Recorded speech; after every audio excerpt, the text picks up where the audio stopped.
When the invitation arrived, it didn't feel like an honor. It felt like an exam I hadn't studied for but was expected to pass anyway. My mother-in-law called it a family gathering, her voice smooth and pleasant over the phone, the kind of politeness that carried conditions. She said it would be held at a luxury seaside resort, her favorite place, she added, as if taste itself were something she owned. I knew the name of the resort well. Not because it was famous, though it was, but because I had walked its corridors long before she ever praised it. I said yes without hesitation. I always did. From the moment I married her son, I understood my role in their family: smile softly, speak politely, and never take up too much space. They came from old money, the kind that mistook inheritance for character. At family dinners, stories were told about ancestors and business deals, while my own achievements floated unnoticed like steam from cooling tea. The drive to the resort was quiet. My husband was excited, unaware, or unwilling to acknowledge, the tightness in my chest. He spoke about how impressed his mother would be with the place, how she loved hosting gatherings where everything looked expensive and flawless. I nodded, watching the coastline roll past the window, waves brushing against cliffs I had approved for restoration years ago. When we arrived, the staff greeted us with practiced elegance. I caught the flicker of recognition in the general manager's eyes before he masked it professionally. He nodded, just once. I returned it just as subtly. To anyone else, it looked like nothing. To us, it was an understanding. My mother-in-law swept into the lobby moments later, draped in pearls and entitlement. She barely glanced at me before turning to the decor, critiquing floral arrangements and lighting as though she were inspecting something she owned. "This place does things right," she announced loudly. "That's why I chose it." I bit back a smile. Throughout the afternoon, the comments began, small, sharp, and deliberate. "You must not be used to places like this," she said while sipping champagne.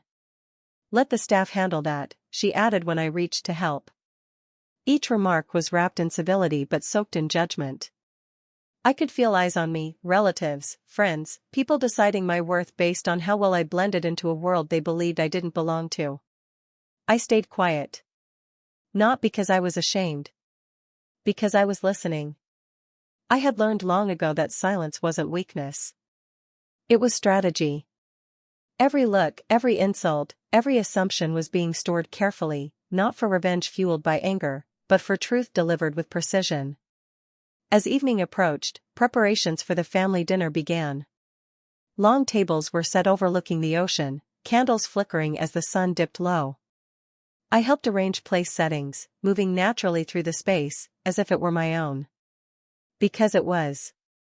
And as I placed the final dish on the table, a simple salad, fresh and unpretentious, I felt something shift inside me. This dinner wasn't just another test. It was the moment everything would change.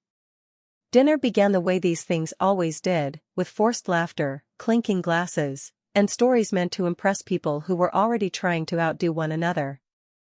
The ocean behind us hummed softly, waves brushing the shore like a secret the night refused to tell.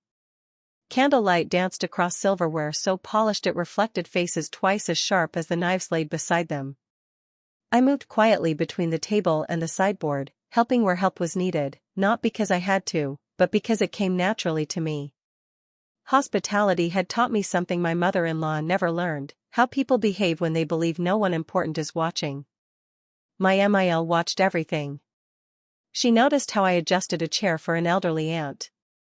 How I poured water before anyone asked.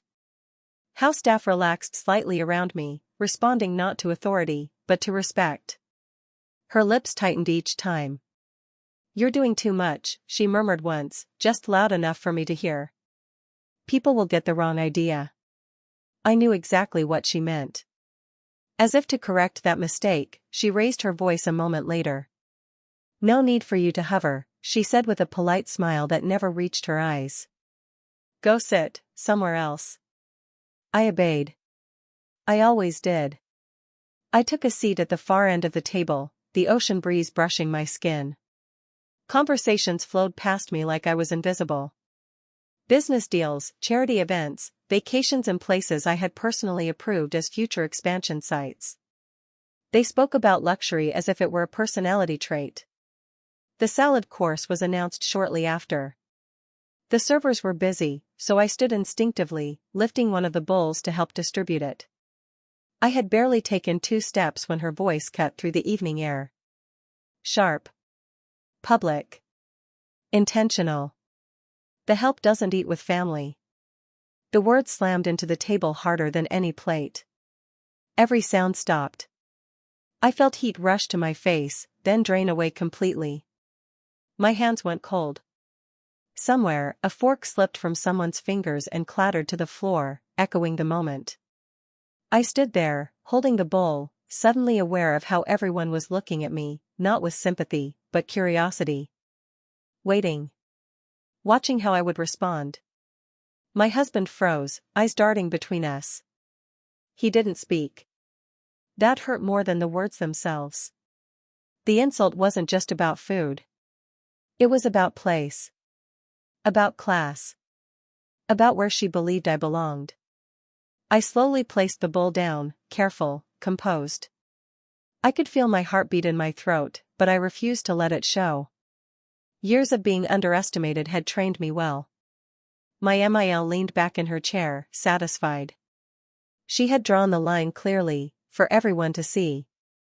I met her gaze. Not angrily. Not pleading. Just, steadily. For a second, something flickered in her eyes.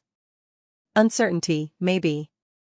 Or the realization that humiliation only works when the person accepts it. I folded my napkin carefully and rested it beside my plate. I understand, I said softly. A few people shifted uncomfortably, assuming the moment had passed. That I had swallowed the insult like I had so many before. But inside me, something had cracked open, not broken, but awakened. I straightened my shoulders. This wasn't the end of the dinner. It was the beginning of the truth. The silence that followed my words felt heavier than the crystal glasses lining the table. Everyone expected me to retreat, to shrink back into the role that had been assigned to me without my consent. That was how these stories usually ended. Quiet compliance. Private tears. But something in me had finally grown tired of being small. I lifted my head and looked around the table. Faces that had once dismissed me now studied me closely, as if searching for a script they had misplaced.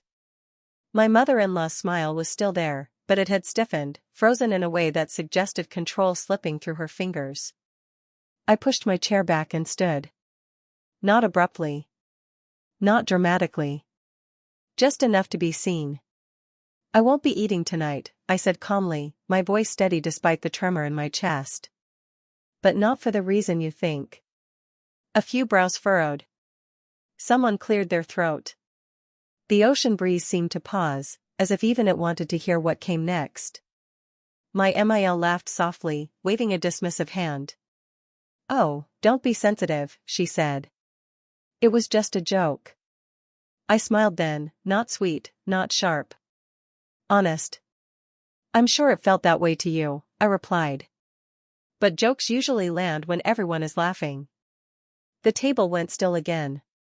I took a slow breath. This was the moment I had avoided for years, not because I feared the truth, but because I had never needed it to define me. Power, when worn quietly, doesn't crave applause. I want to clarify something, I continued. Not to embarrass anyone. Just to be clear. Her eyes narrowed. Clarify what? I gestured subtly around us, to the glowing lights, the flawless service, the hum of wealth stitched into every detail. This resort, I said, isn't just a place I'm visiting. Confusion rippled outward like a dropped stone in water. It's mine. A chair scraped softly. Someone inhaled sharply. My husband's head snapped up, his expression unreadable. My mother-in-law's laugh came again, louder this time, edged with disbelief. That's absurd. I agree, I said gently. It does sound that way. I reached into my purse and removed a slim leather folder, nothing flashy. Inside were documents I never carried for moments like this, but tonight had rewritten the rules. I didn't open them. I didn't need to. The property is owned through a holding company, I explained.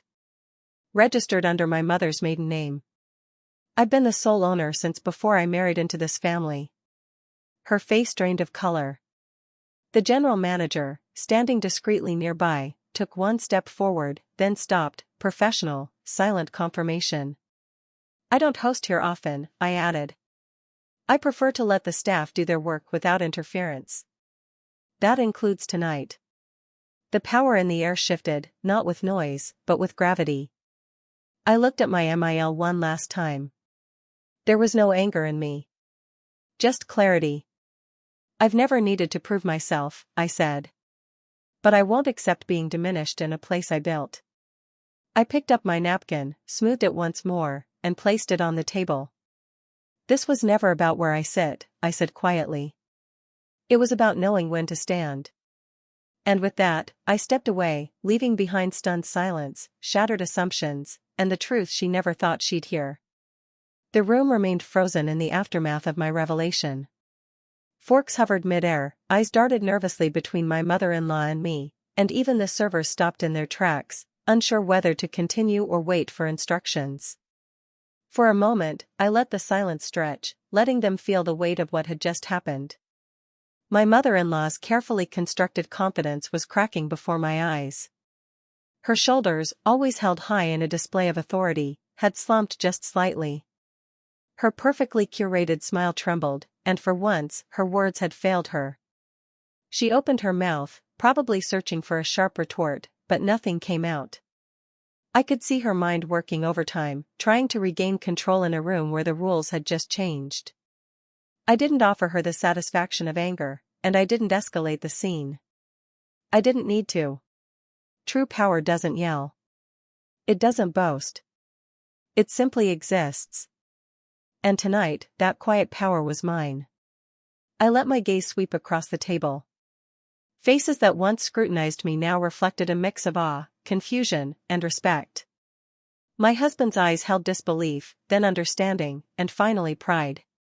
He had never realized the life I'd built silently behind the scenes, the empire I had nurtured without anyone else knowing.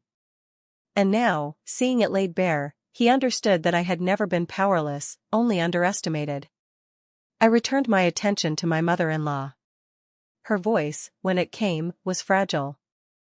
"You own this place?" she asked, barely above a whisper, as if saying it aloud might somehow make it untrue. "Yes," I said softly, meeting her gaze without malice. "I've owned it for years. The staff answers to me. The bookings, the management, the contracts, they all flow through me. This is my work, my vision, my creation." Her lips pressed together, and she looked away. I could feel the sting of humiliation radiating from her, but I did not rejoice. Sweet revenge is not cruelty, it is the quiet satisfaction of truth being revealed without shameful gloating. It is letting someone's own assumptions and arrogance reveal themselves. I took a slow breath and straightened my shoulders. "I'm leaving you to enjoy dinner," I said, my tone calm and measured. "I'll be in the suite overlooking the beach if anyone needs me. Otherwise, I'll let the evening continue uninterrupted." And I walked away. As I left the table, the sound of my heels echoed lightly across the marble floor. Every step reminded me that I was no longer the woman who accepted dismissal, nor the one who allowed judgment to define her. I was someone who had learned the power of patience, of strategy, and of letting the truth speak louder than anger ever could. From my sweet balcony, I looked down at the ocean, the waves illuminated by moonlight. I felt the rush of wind against my face, carrying with it freedom and clarity. The hotel was mine, not just on paper, but in every way that mattered. And in that ownership, I discovered a profound satisfaction, the kind that comes from knowing that your worth can never be dictated by someone else's arrogance. Later, when I returned to the table, the atmosphere had changed. Conversations were subdued. My mother-in-law avoided my gaze, and even the most skeptical relatives spoke with a tentative respect. No one challenged me again that evening. I realized then that revenge need not be loud or vengeful. It could be quiet, dignified, and immensely satisfying. True power doesn't need to humiliate. It simply reminds everyone that underestimating the wrong person has consequences. And in that quiet triumph, I finally felt entirely at peace.